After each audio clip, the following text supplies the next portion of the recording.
Shivaji circle શાક માર્કેટમાં શાકનું પથારું પાથરનાર હરેશભાઈ શિયાળ ઉપર તેમના બનેવીએ છરી વડે હુમલો કરતા સારવાર હેઠળ ખસેડવામાં આવ્યા હતા। હરેશભાઈ શિયાળના બેને લવ મેરેજ કર્યા હતા બાદ તેમના બનેવી સાથે સમાધાન પણ થઈ ગયું હતું।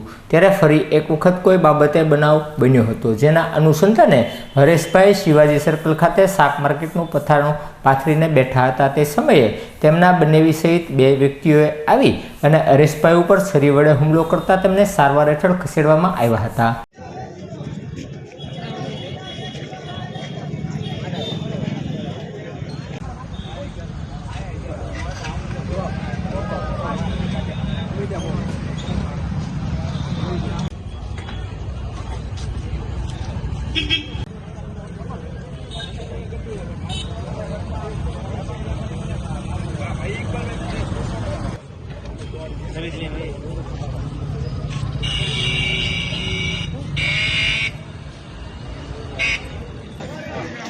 આપણે બોલે ભૈયા હું જવાબ દીધો કે અહીંયા કઈ બેઠો તો અહીંયા ગાવી કરી એવું કઈ ના અમે તો અમારે તો થોડો ના પડી ગયો. કોને વાગ્યું? કોને? હરેશભાઈ શિયાળ બનાવું. आप अंदर अभी विजो अंदर इमरजेंसी में जाओ। हाँ होगा चला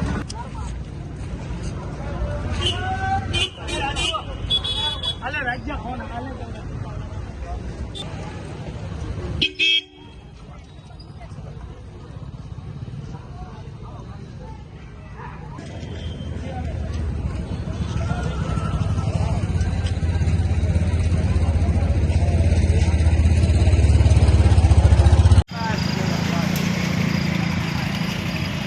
फांसी वाला जातो હોય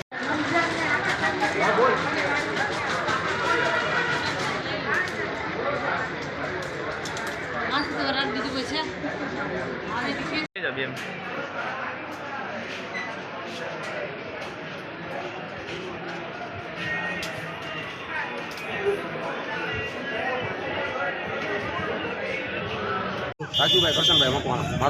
રાજુભાઈ શું બનાવ બન્યો? હા, મારો હરેશ છે ને એ મારો કારીગર છે સાહેબ, અને એ અહીંયા ધંધો કરતો હતો. તો પાછળથી ઠેકીને ઓલી દિવાલ ઠેકીને વાંચી છરીયું લઈને આવ્યા. એના બનેવી બે જણા હતા અને આવી સીધા મારવા માંડ્યા. લેરી ઊંધી ઘા કરી હતી ને આ ગલ્લો ઊંધો વાગરીને ગલ્લામાંથી વેપાર ને એવું બધું લઈને જાય. બે જણા જોયા હતા. પછી મને ખબર નહોતી વાંચી બીજા કેટલા હતા. હું એને બચાવવા ગયો, લેરીને બધું ઊંધું નાખી. તો અમે વચ્ચે આડા પીડ્યા એટલે એને હાવ છરી મારી દેતા હતા. એના માથામાં તો આમ મોટી છરી મારી દીધી દીધો. કારણ શું ખબર કે? કારણ એને જૂની અદાલત એના બેન છે કે નહીં હરેશના, એ પ્રેમ લગ્ન કરેલા છે કે નહીં, તો એ લોકો વારે સમાધાને થઈ ગયું, બધું થઈ ગયું, બધી રીતે થઈ ગયું છે. એના રાજી ખુશીથી લગ્ન કરી દીધા હતા, પણ તો એનો બનેવી છે ને આની બાજ્યાત કરે છે એના મોટા ભાઈ હિસાબે. એના બનેવીનું નામ શું? એના બનેવીનું નામ તો મને બહુ નથી ખબર. લૂંટ કેટલાની થઈ? લૂંટ અમારે 10-12 જણનો વેપાર હતો. અવારનો વેપાર હોય આખો તારીખ ખુલ્લી.